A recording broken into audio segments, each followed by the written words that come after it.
Hello, everyone. I hope you are doing well.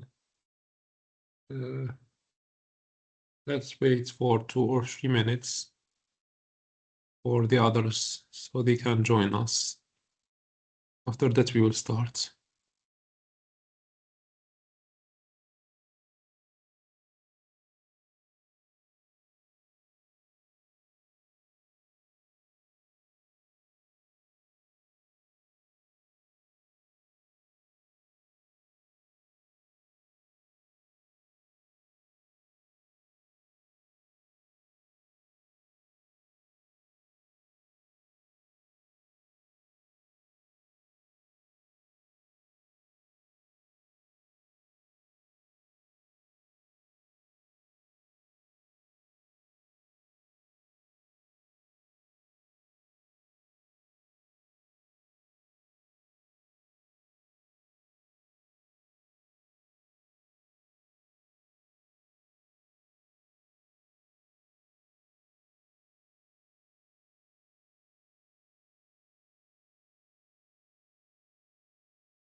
Okay, for today, we have a study case. This Spiro Agnew scandal. We will see this case, and together we are going to analyze it according to the ethical thinking. So before starting, I want to ask you two questions. Can something be legal but unethical? What do you think? And it is legal but unethical. Is it possible or not?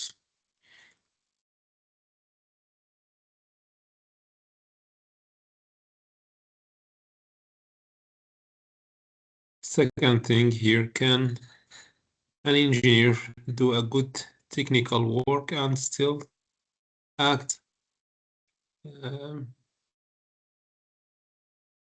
unethically? Unethically, what do you think about those two questions? You can write in the chat section. I can read.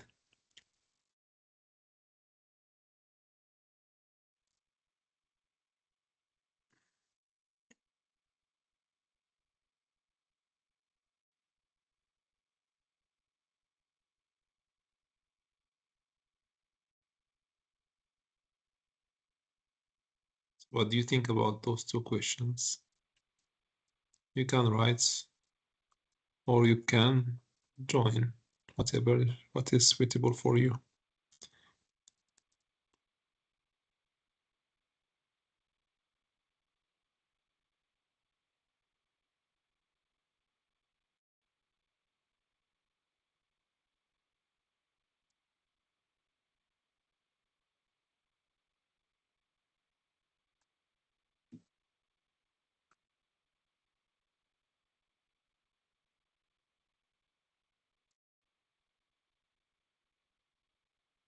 So what do you think about first or the second question?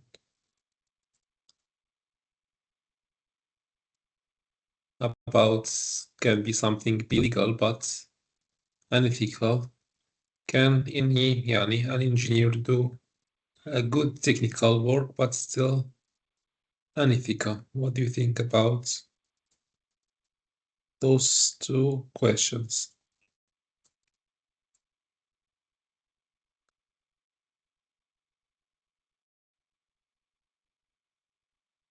You can write in the chat or you can switch on your microphone, whatever is suitable for you.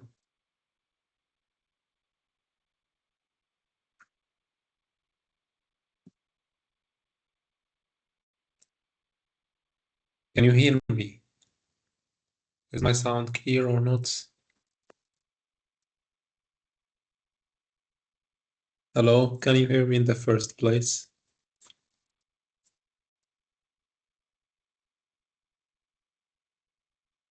Guys, can you hear me or not? Yes, sir, we can hear. Okay. Yes, sir. Okay.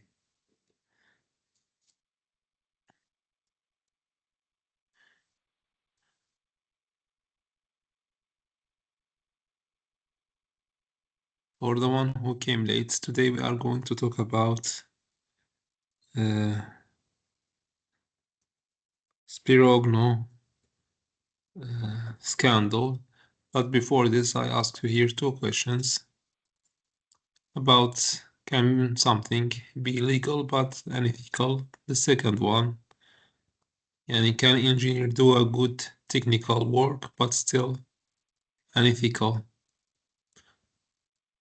What do you think about those two questions?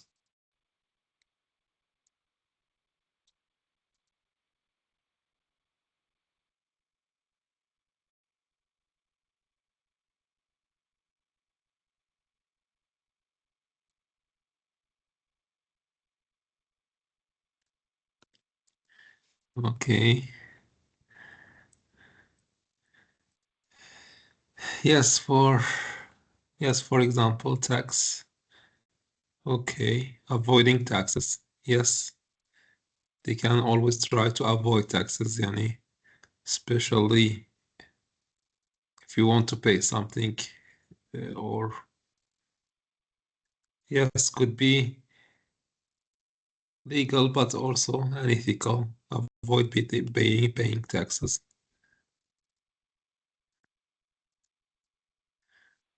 But not legal, yani, you can say legal. Yes, yani they are taking their money in the end, but they are avoiding paying taxes. Could be.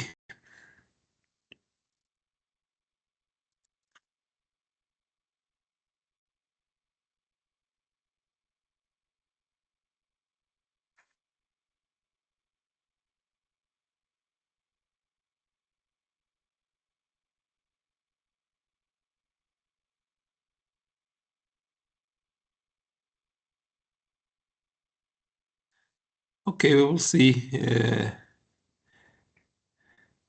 We will see in the next video about what is the scenario and what's the case, and we can analyze it together. Here, before moving to the ethical case, I want you here to watch, take a note, what's happened, who was involved, and what feels wrong, and what is wrong, who was involved in this case, and what's happened exactly. Note this while you are watching the video. So we can move to this case. Before here, we will check the news, and after that, we will move to the case. So let's check the news first. Make sure that my voice is higher. Every Every day leading up to the 250th anniversary of the Declaration of Independence, Kay the Week. Let me also play the translation.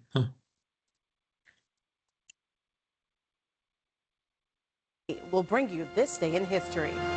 On October 10th, 1973, the Vice President of the United States was under fire. A Justice Department investigation found evidence Spiro Agnew had accepted bribes throughout his political career, even as Vice President.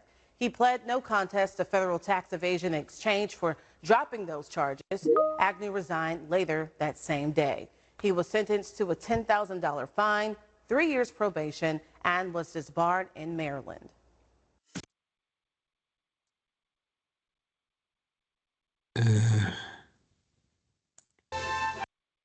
Yes, someone write something. Sir, I cannot see the lesson.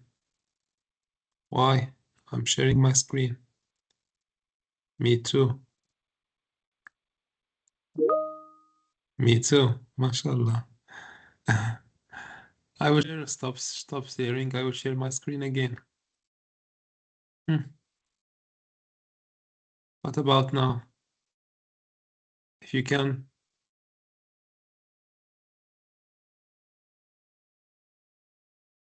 It is shared, supposed to be shared.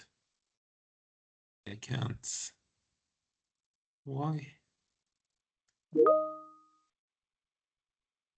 Now it's okay.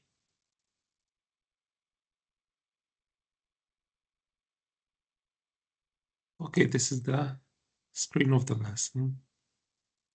And this is the video we are talking about. Is it okay or not? I can. Okay. So let's play the news again. Every day leading up. Let me play the subtitle in Turkish. Somehow you can see. To the 250th anniversary of the Declaration of Independence, Kay the Week will bring you this day in history. On October 10th, 1973, the Vice President. Here in October 10th, yani 10 Ekim, Vice President is the, you can say the President or Başkan Yardımcı. President of the United States was under fire. A Justice Department investigation found evidence Spiro Agnew had accepted bribes throughout his political career, even as Vice President. He pled no contest to federal tax evasion in exchange for dropping those charges. Agnew resigned later that same day. He was sentenced to a $10,000 fine, 3 years probation, and was disbarred in Maryland. Okay, this was about the news. Is there any problem?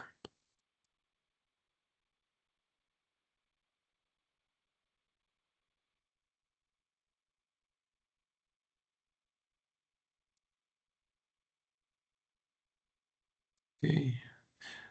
If there is any issue, told me about, I can fix it or stop sharing and sharing again my screen. Let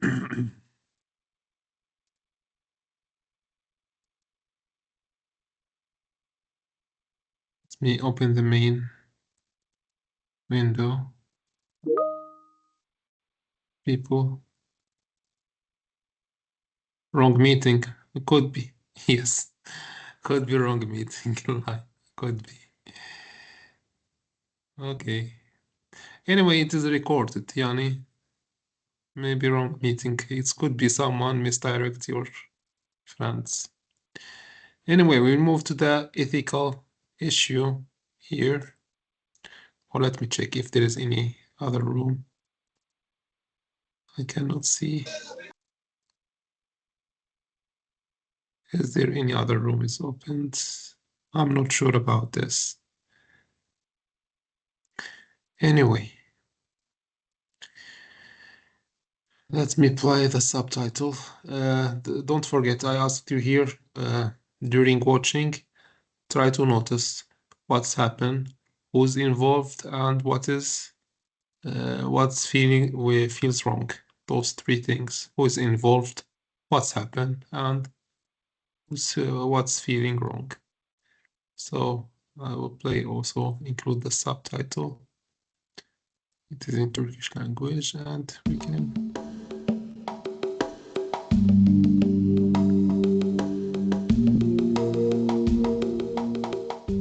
My name's Terry Niemeyer. I'm Chief Executive Officer and If it is too fast, I can a little bit reduce it so you can catch on what he's saying. My name's Terry Niemeyer. I'm Chief Executive Officer and Chairman of the Board of KCI Technologies. I'm going to talk a little bit about the engineering ethics scandal that occurred in the 1970s with the Vice President of the United States. It took place over the late 1960s and early 1970s during the Nixon-Agnew administration of the presidency. My firm, KCI Technologies, was a predecessor firm of a firm called Matz Childs & Associates. They were headquartered in Towson, Maryland. And they were a firm working in the private sector. And they were having trouble getting work in the public sector. And they couldn't figure out why they weren't getting work in the public sector. And then one person whispers to another, and they found out that in order to get work in the public sector, you would have to kick back 5% of whatever your engineering fees were to an elected official, and an official part of a county organization. And in doing so, they would get work, provided they would kick back 5% of their proceeds to this elected official. That elected official in Baltimore County happened to be our county executive, who becomes the vice president, who was Spiro Agnew. He was not the only one. There was a director of the State Roads Commission of Maryland who also was convicted of the same type of crime of income tax evasion. In addition, there were 7 engineers who agreed to be given immunity from criminal prosecution if they testified against them. And these 7 engineers, all from Baltimore County engineering firms, including the 2 principals of the firms that I now manage, agreed to testify against them. They lost their ability to practice engineering. They lost their engineering licenses. They were forced to lose their ownership interests in their firms. And at the time they were doing this, multiple engineers were doing this in Baltimore County. They weren't alone. There were a group, and again, I don't know the number. It's at least 7, could be closer to 15. But everybody, this was how you procured work in the public sector. And that's what they did. And so this cash flow would take time to produce, and then they would give money to the public officials. And if you recall, during those days, the county executive, Agnew, becomes the governor of the state of Maryland. And so these contracts that were going on when he was county executive also were there when he was governor. So they actually had to make payments to him when he was the governor of the state. And then lo and behold, when Richard Nixon slates him to be the vice president, they have to make payments to him as a vice president. When I did my research on this, it shocked me. As I said before, if I were the vice president of the United States and somebody called and said, hey, I have a bag full of money for you, and now we're not talking great sums of money. So at the time, the dollars amounts were in the $5,000-$10,000 range. So it's not like they're a lot of something. I would have thought the vice president at the time would have said, look, I know we did this before, but now I'm vice president, I really can't entertain this. But I do think the greed motive comes in and takes over.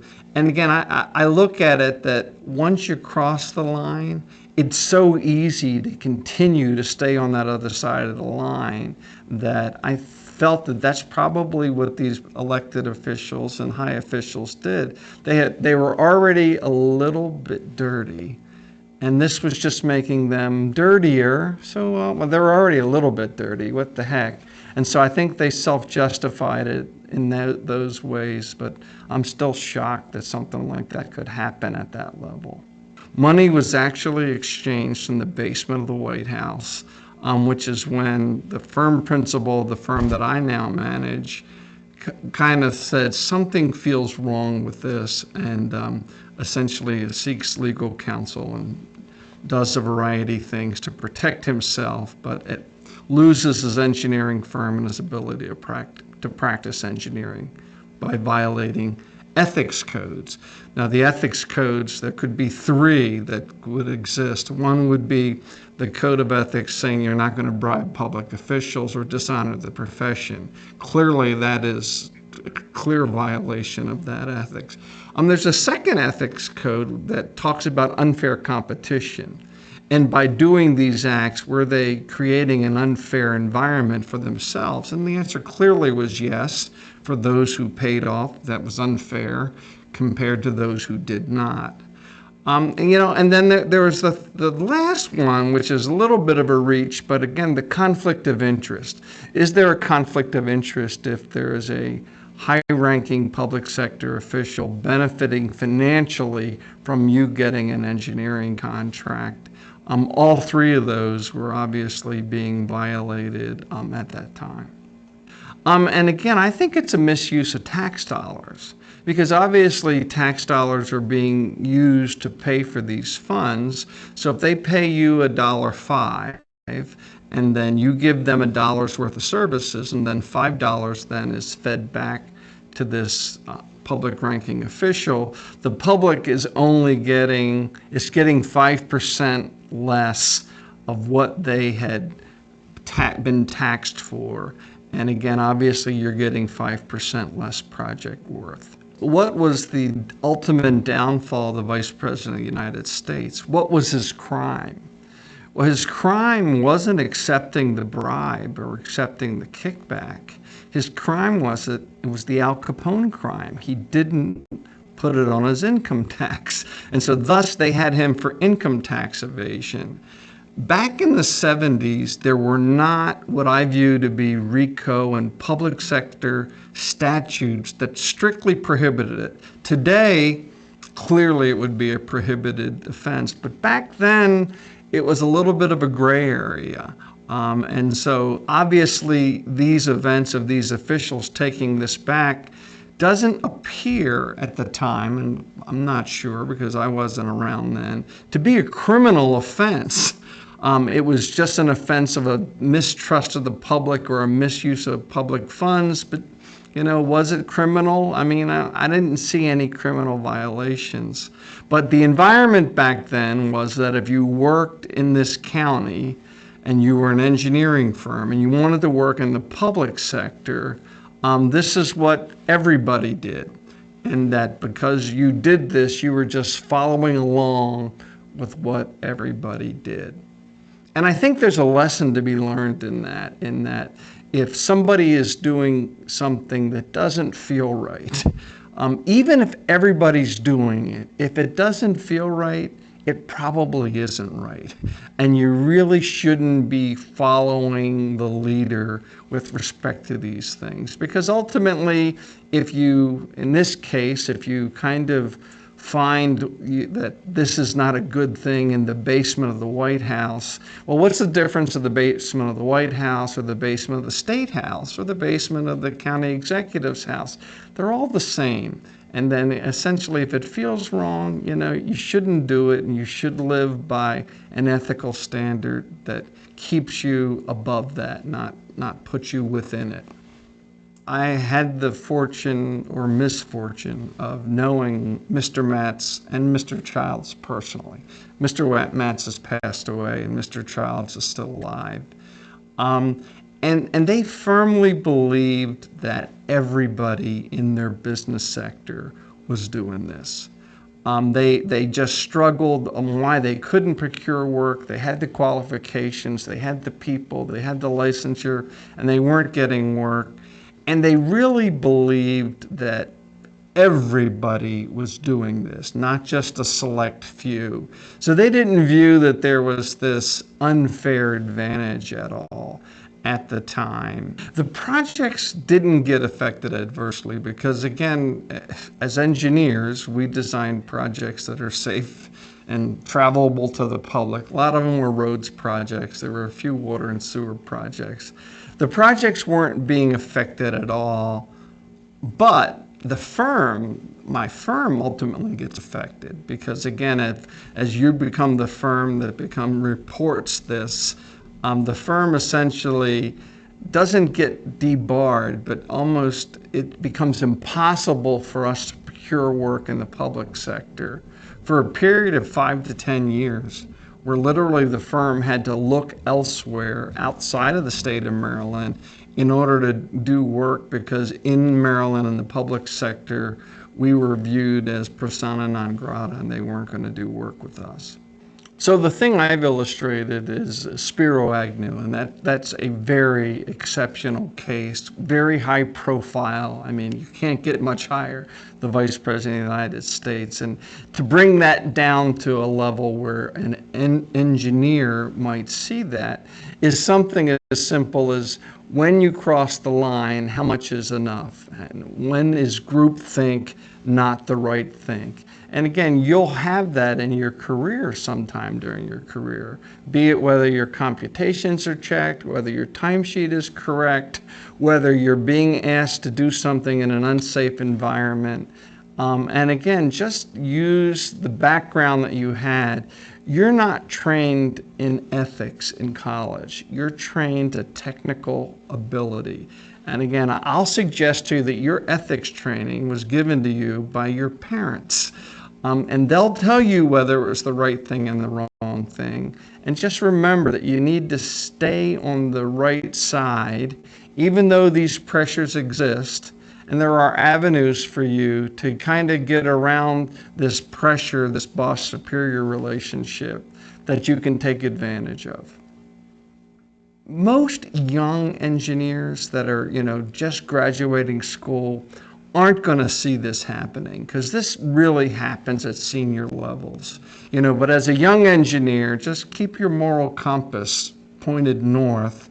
And if it feels bad, or if it's something that you wouldn't want to read about in the newspaper next day or on the internet the next day, it probably is bad. And so don't do it. Keep that compass straight, and don't be afraid to go above your superior's head if in fact your superior is the one doing this unethical act in your opinion, without worrying about the repercussions of losing your job, because obviously if you're working in a firm that has a superior that does this, you may not want to be working there to begin with.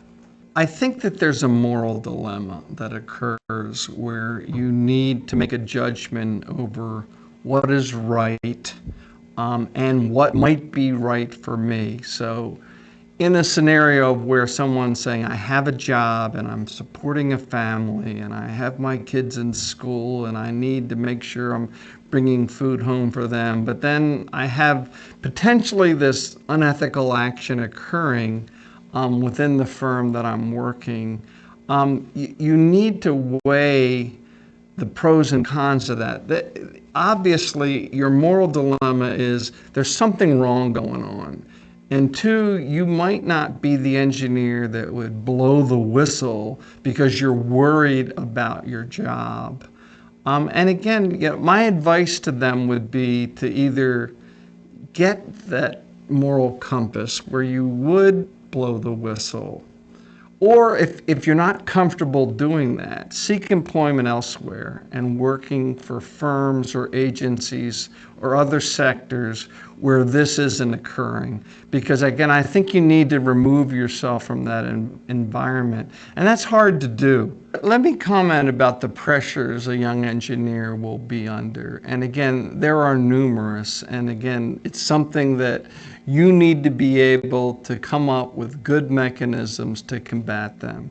And again, as a young engineer, you may be pressured to do certain things that you don't feel comfortable doing, but yet if your boss is telling you to do it, you almost feel compelled to do it.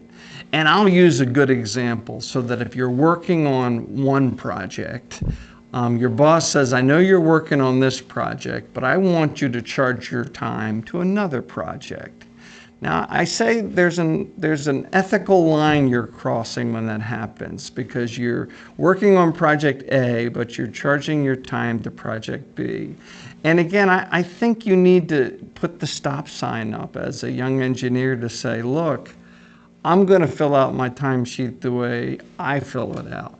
Should you choose to change that, that's your business. But my business is I'm going to do the timesheet the way I want to do it. That's the biggest issue, at least in the private consulting industry, that you'll face, because there will be pressures associated with a project that's over budget and a project that's under budget. So move time from an over budget project to an under budget project. And what you have to do is kind of combat that and say, I'm going to do the right thing.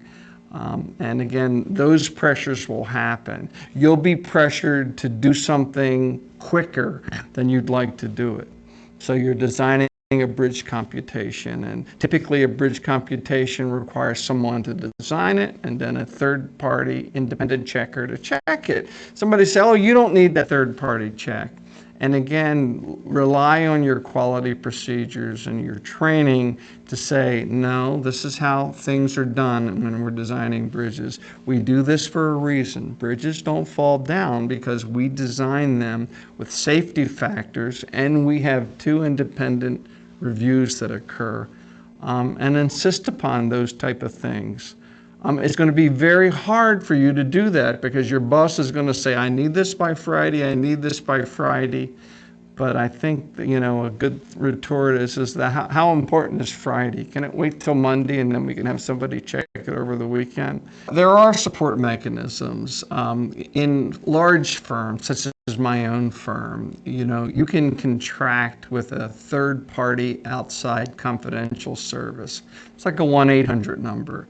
You call this 800 number and you say, I have this violation that occurs, or I see an unsafe work environment that needs to be remedied and my boss isn't listening to me. And these third-party agencies then notify the appropriate people in the firm that's out of the chain of command, so that doesn't get you into the superior subordinate negative relationship to allow you to do that. So those exist. Now, I would suggest that many firms don't have something like this. Many do. Certainly if you're a larger firm, you do. But those are support mechanisms that allow you to do this. And again, I use the support mechanisms of ASCE because you read their ethics bylines in their magazines, and they tell you of these various situations that occur and what the corrective action or the proper action was. And so you use that as education, as well as the educational program on ethics. You need to have ethics training in many states in order to maintain your licensure. So you're getting bombarded with this, at least 1 credit every 2 years that you have to think about this and discuss this. So you have these resources to educate you, and you have these, I'm going to say, reporting resources that are done confidentially and offline.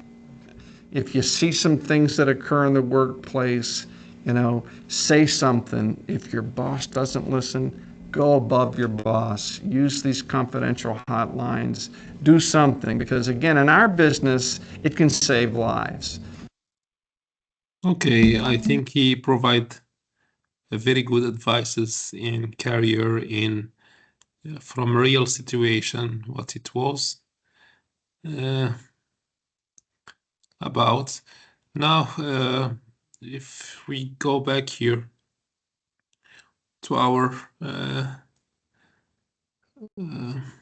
question here, what's happened, who was involved, and what feels wrong in general. I hope you noticed this one during watching video. Now I have such questions here What was the main ethical problem? Which professional code is affected here?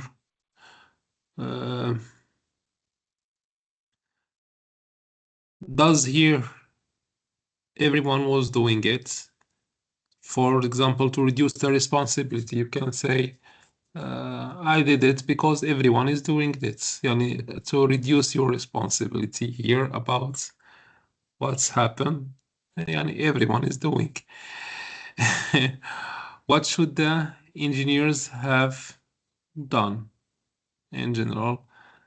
And according to those 4 questions, you can write in the, or we can answer this before quickly. What's happened? Who was involved and what feels wrong?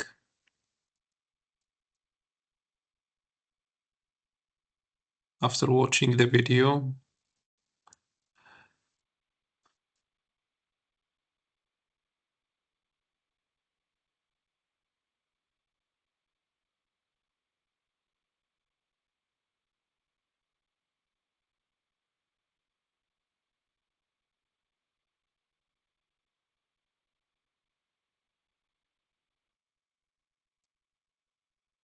It was a case of tax evasion, right? yes, it was a kind of case of barb, yani providing in Turkish reshwet to have a project, and somehow to get the project everyone have to pay a certain amount of money to the government, not the government, yani to some responsibles to get the projects to do. So there is such kind of percentage to be provided. Who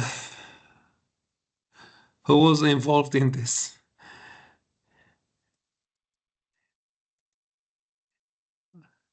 And we can understand there is one company, it was working, have such kind of contracts inside Sir, sectors.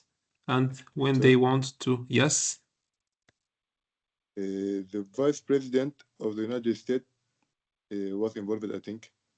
He said yes, something like in late 1960 or something like this. He said 1960, maybe 1970, something like this.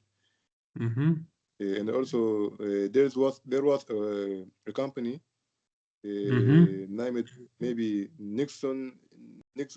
I didn't get it, but Nixon EJO, something like this. I don't know, but it is also the KCI or technologies, something like this also. There are some firms, some companies. Very good. Something like this. I think I get it. Very good. There is such kind of company. It was working inside the government, yes. And when they want to get projects in the private sector, it was not possible, as your friend and as we heard.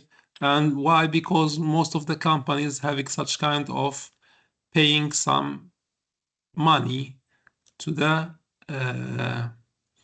it was in the period of Nixon president. He was his vice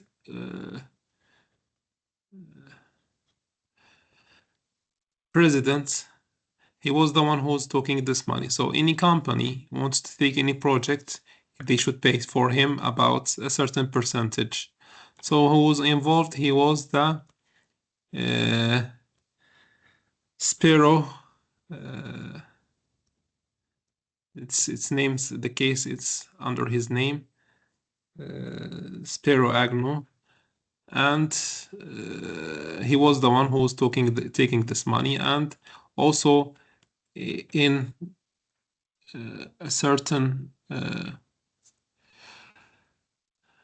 governmental sector, like he was also, they are taking money. So they have to take a percentage. If you want to take a project, you have to pay us a certain percentage. Otherwise, you cannot take any project, or there is no project gonna be provided to you. And this company, he wants to take projects in the public sector. It was not able to take any project because they get outside and they found this is kind of rule. If you want to take in all the companies having this, they are actually automatically paid. It is like the normal. So this, your friend, was his answer. It was right. Now about here,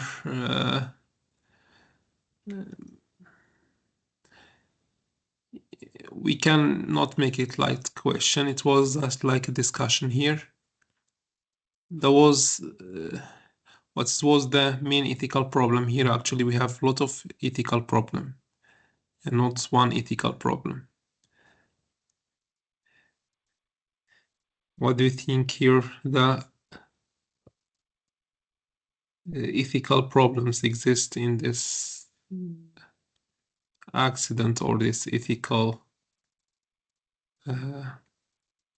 scandal?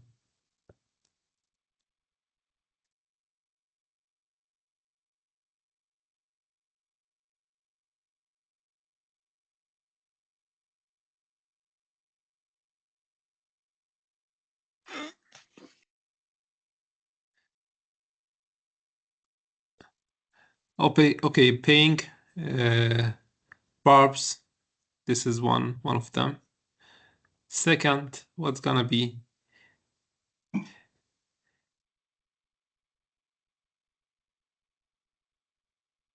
In the report, he said this company, they are providing a very good job. They are talented. They have everything, but in somehow they could not get any projects.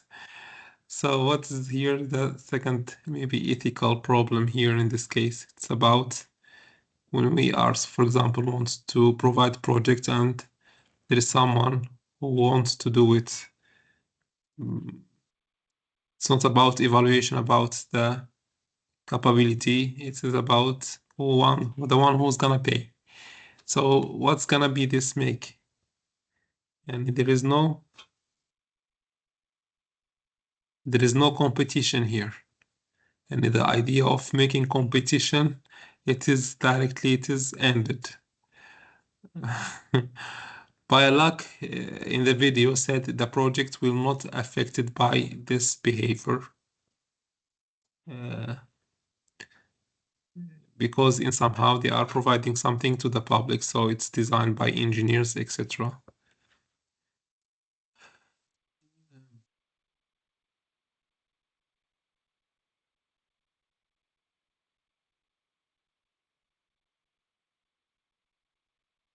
Here does the question here does everyone who's doing it reduce their responsibility? What do you think about this?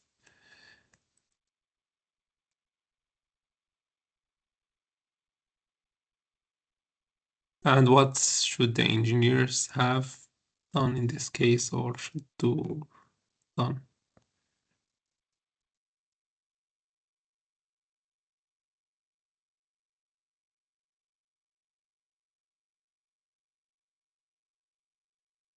Sir?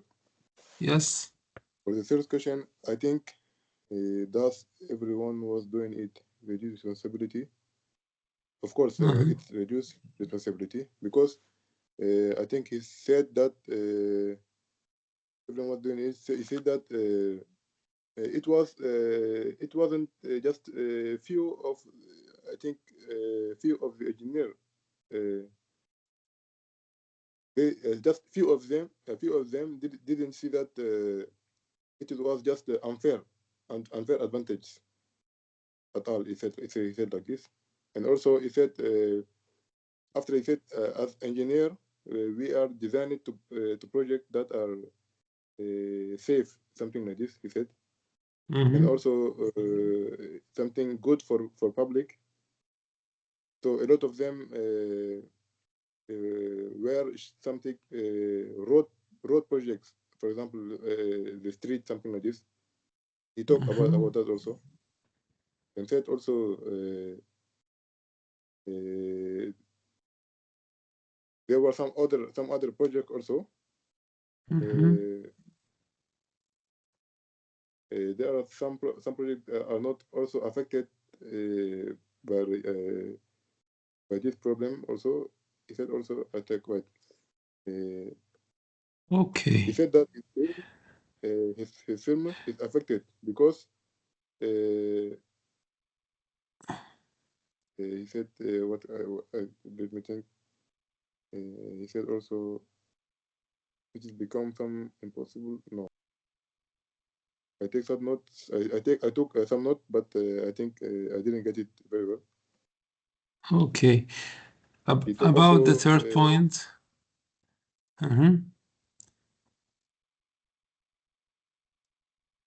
About the third point here, yani, reduce responsibility, you said yes, because yani, somehow everyone can, this was doing, but in my opinion, I think not, because what is wrong, it is wrong. Yani, we know it is wrong.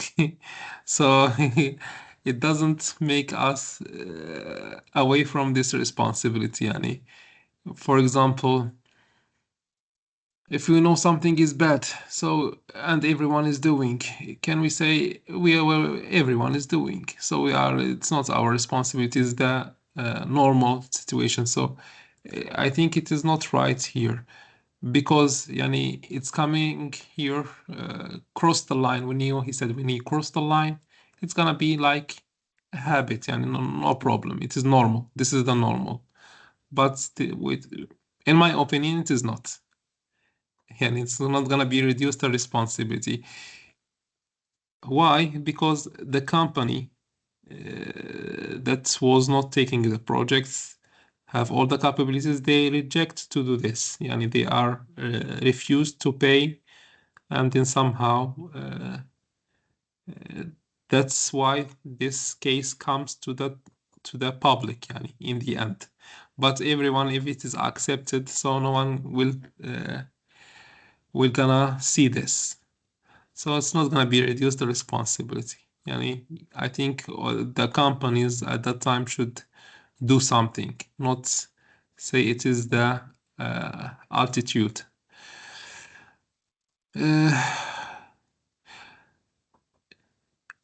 What do you think about the fourth point? What the engineers have done, or in this case,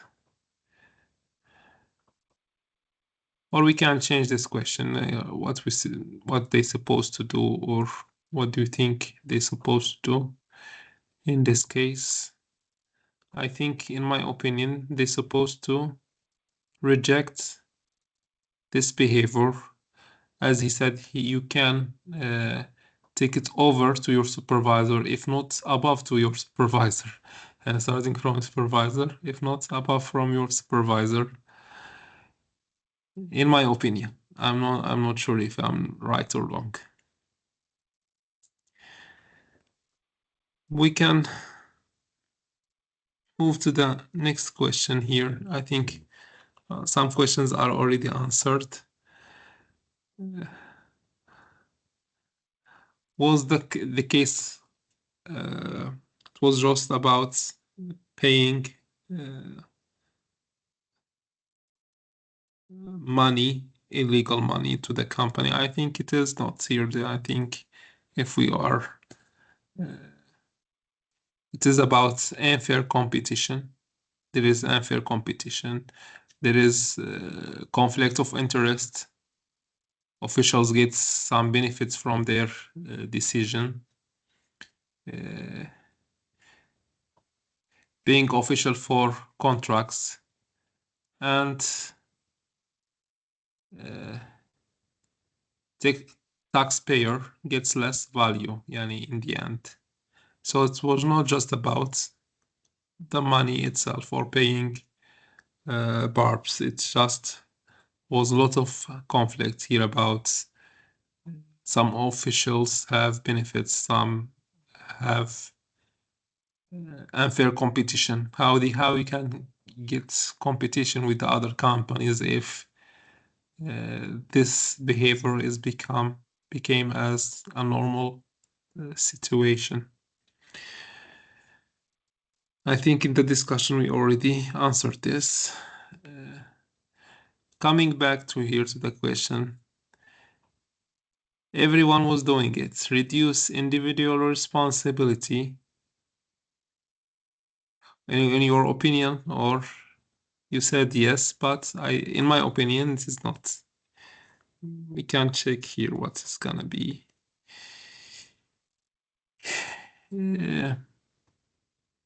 And here it's not about reducing responsibility, and I'm not responsible because this is the normal. Everyone is doing this. It is no. Yani it's about your feeling, inside feeling. If it feels wrong, it is wrong. Yani you should not be following the leader or your boss or the manager or whatever, the one who's responsible or the one even belong to the government. Yani in this case, he was under the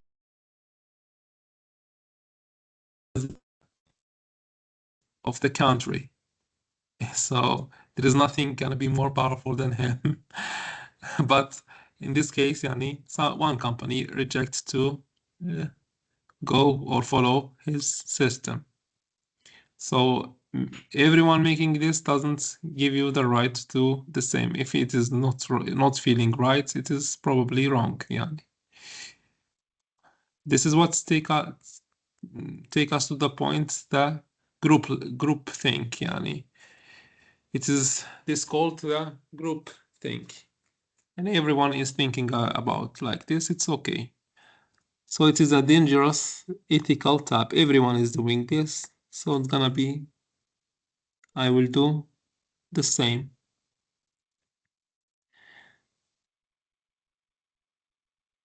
So here, another question here. Why did engineers continue unethical behavior? What do you think about this one in this case? Yeah, are these the For this question, I think he gave a dilemma, some kind of example. He said that sometime you are working or you are doing something and your boss ask you to do another thing. So this is generally a problem that happen in private sector, private company, something like this. He talk about that. So I think this is the basic problem. Yes, right. Something like this. Yes, you are totally right about this. Sometimes here, your boss asks you to, it is gonna cost us a lot of money. Cancel this plane. Do someone is cheaper, but the cheaper one maybe it's not safe or it's gonna be more dangerous for the norms that the things should be followed.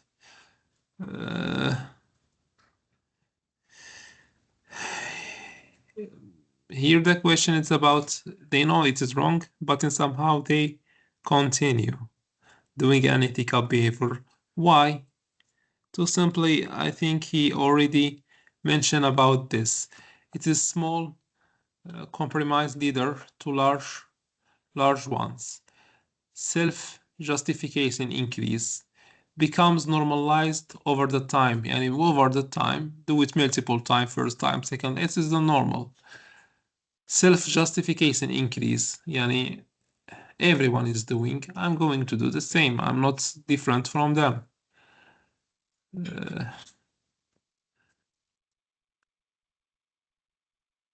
Also, small compromise leads to the large ones. If you do it once,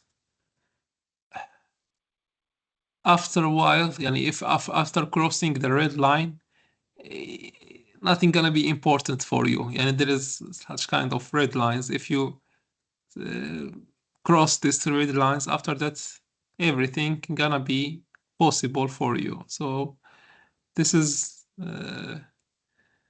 why the engineers here continue doing this unethical behavior. They already know that it is wrong, but it is continue, no problem. This is maybe the things gonna be behind this behavior.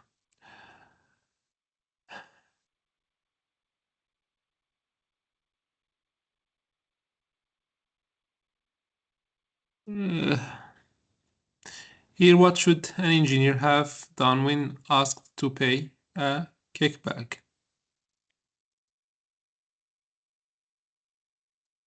What do you think about this one?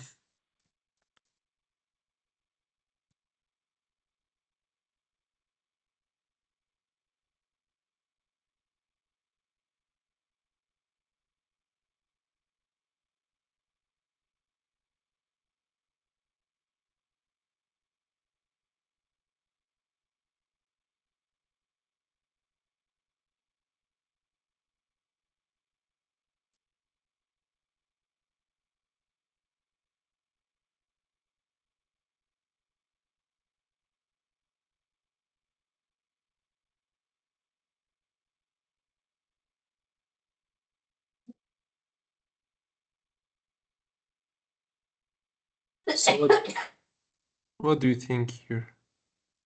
Sir? Yes. I think engineer just should refuse it, because as an engineer, it not just affect their own personality, but also their work or their department. For example, if I am an electrical engineer and someone ask me to pay kickback is something like what can I say? Yeah, it is some kind of excuse or some kind of illegal paying, something like this. So if I do this kind of thing, maybe it will not just affect my personality, but my department also. People will see it like electrical engineers are this kind of person like this. So as an engineer, to there in every work there is honor, there is honor. So I should keep my honor and also refuse to do this kind of things. Totally, you are right. You have to reject, but also you can do something more. You can actually we are talking about practical thing. First, you have to reject. Second, you have to make a document about it, record it, getting to your supervisor if it is not gonna be too above your supervisor, etc. So if in such kind of situations we have such kind of this requests, maybe we can follow here. First, you are already refused to participate. Reports to professional organization. Report this to the professional organization. Record it, document what was the requested, and seek legal or ethical advice. All of these things you can do in this case. Rejection, rejection, report this to your professional organization or supervisor or above supervisor or whatever, if there is organization about such kind of these things. And document what was requested, etc., and get also ethical advice about this. And this is maybe the general steps you can follow. About young engineers, the first time engineers in the beginning of their life, they don't have maybe experience.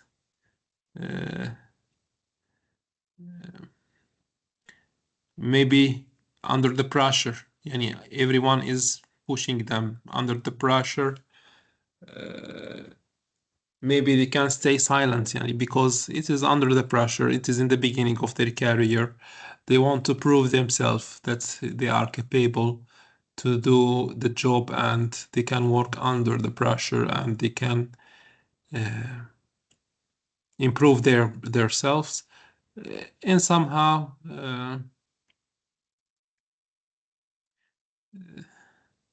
they can try to following these recommends. They can also, actually they are maybe hide the problem making about timesheets, and making some illegal things about timesheets, escaping safety checks. All of this could be happen to young engineers. Also, if there is any problem, they will stay silent. So why, under the pressure, working under the pressure, maybe they will have such kind of these things. About here time sheets, if your boss says you changed time to project B, not project A, A is over the budget and more higher the budget. Is this accounting, or it is ethical issue? From the video, if he asked you, this project is gonna be cause us a lot of money, so in somehow we have to avoid it. What's gonna consider this? This is related to accounting, or it is ethical issue.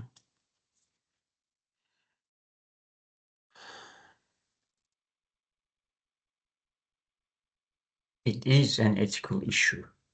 It is an ethical issue. Why? The engineer must have take responsibility for the whatever project it has begun. Yes, it should take the responsibility about whatever the project has become. So if it is cost this money, it should cost this money, not looking for a cheaper solution. So the things are summarized here. It is an ethical issue, and in somehow it is actually the main, if we have a main project to do and do something else, generally if we deal to do project A, we have to do project A, not in the middle of the project A we are going to turn it to the project B. So this is actually, it is misrepresent actual work, also gonna create false records, it is not the right records because somehow the project is changed. Also can leads you to legal issues. It is not the work you're supposed to do. You are just escaping to another work. It is kind of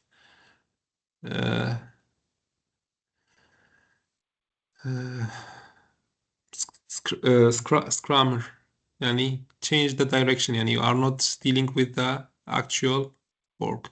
So all of these are illegal things and could cause you a lot of problems. So it is an ethical problem 100%.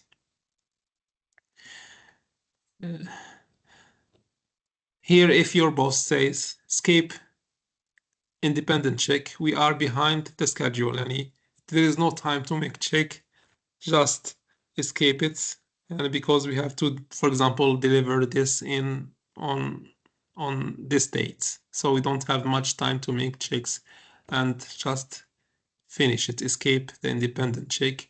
We are behind the schedule. Should you escape it or not? What do you think about this?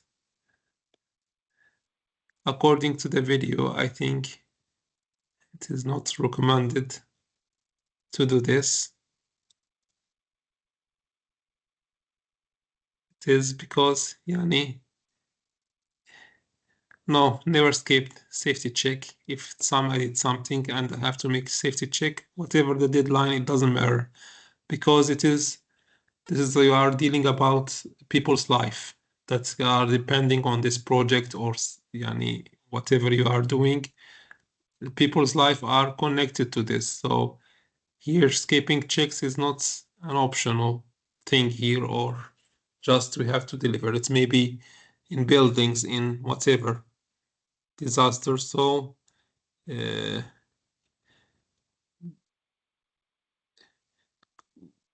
it's gonna be discover, catch errors before constructions, protect public safety, and it is as professional, it is required to do this professional practice about check what is done, how it's done, do the tests, everything should be done. It is not optional thing.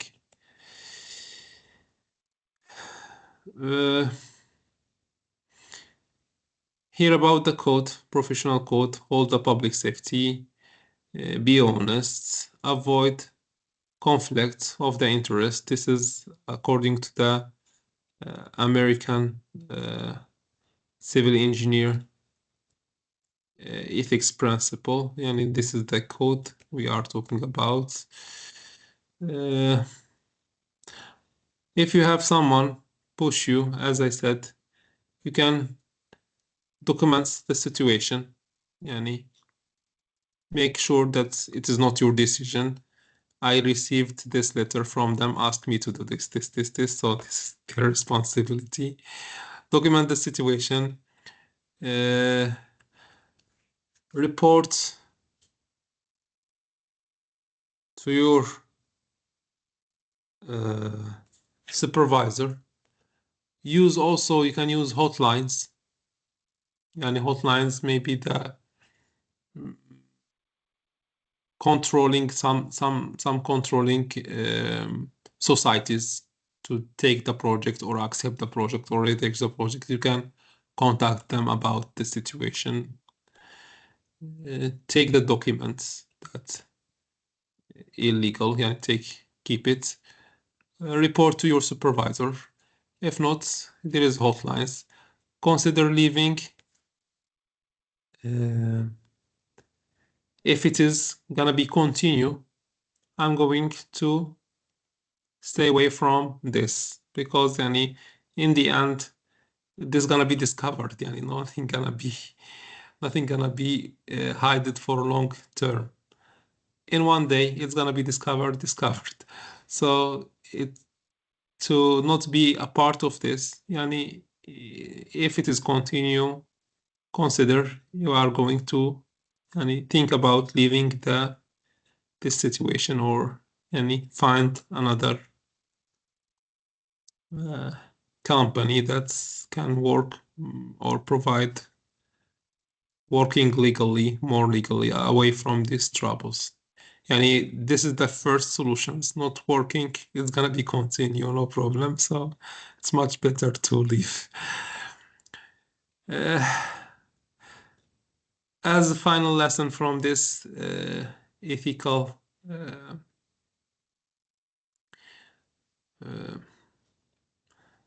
case, legal here does not equal ethical.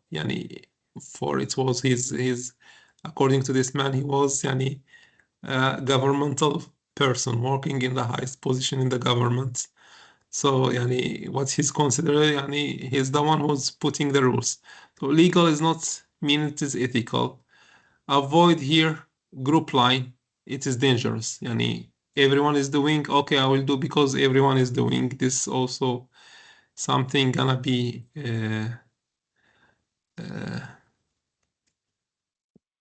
a very big problem. Here, small compromises leads to the large failure. If you said it is not a problem, it is small thing, after a while and you are crossing the lines, nothing gonna happen. So in the end, it's gonna be a large failure. Reporting channels. You can use the reporting channels when it is needed in this case. And this is such kind of practical recommendation. According to the video, what he asked for, and somehow to try to summarize. And the most important thing, if you are sometimes you are lost under pressure, under working, under a lot of direction, keep your moral compass, as he said, in the north. And if it feels wrong, it is probably it is wrong. If you feel it is wrong, it is wrong. Keep always your moral compass pointed north. And if you don't feel comfortable, it's much better to avoid. Okay, this is the most important thing, because sometimes under the pressure, under a lot of thinking, we can do such things under the pressure, which is not right. So if it is not right, if it is not feeling wrong, get away from it 100%. And thank you for this session today. If you have any questions, if not, see you next week. And thank you for the ones who participate, share their ideas. It was really helpful for the session. And thank you so much. If you want, I can share the videos. I can share also the this presentation. You can check in general about this case, which is the real case, and I decide to take a real case that's already happened, and what's caused in the end. If there is no questions, I'm going to see you next week. Take care of yourself and good night. Good night, sir. Good night.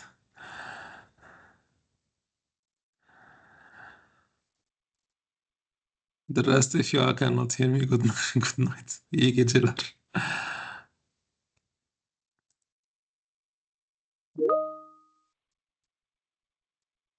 Good night.